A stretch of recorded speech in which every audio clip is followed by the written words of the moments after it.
ভগবানকে যারা সত্যিই ভালোবাসে তাদের একটাই পরিচয়, তারা ভগবানের দাস, আলাদা কোনো জাত তাদের নেই মা। তাই আজ দেখুন বলছে সুন্দর কপালে সুন্দর তিলক, আচ্ছা আর কি দেখো সুন্দর রেখা, সুন্দর এখানে নামা বলি গায় নাগরি গো সুন্দর গৌরঙ্গ রায়। ওই না সুরধ্বনির কিনারায় সোনান পুটিয়া পায় নাচে না করি গো সুন্দর গৌরাঙ্গ রায়।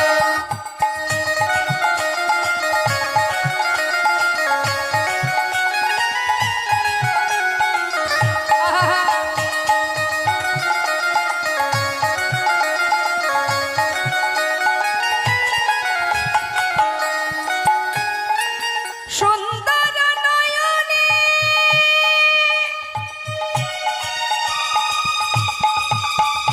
চাই গো রাজার পানে গো,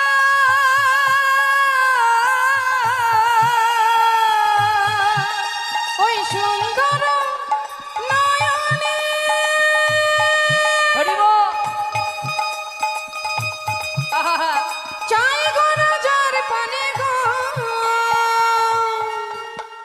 এই জগতে আমরা প্রভুকে ভালোবাসি, যদি প্রভুকে দেখি আমাদের হৃদয় মাঝে শুদ্ধ প্রেমের উদয় হয়।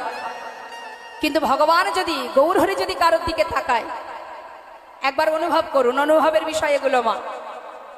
হ্যাঁ, ভক্তিটা সম্পূর্ণ অনুভবের বিষয়।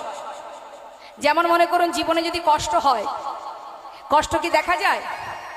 ওজন করে দেখানো যাবে যে কতটা কষ্ট হচ্ছে? কষ্টটা অনুভব করতে হয়। আপনার ভিতরে কতটা কষ্ট সেটা আপনি বুঝবেন।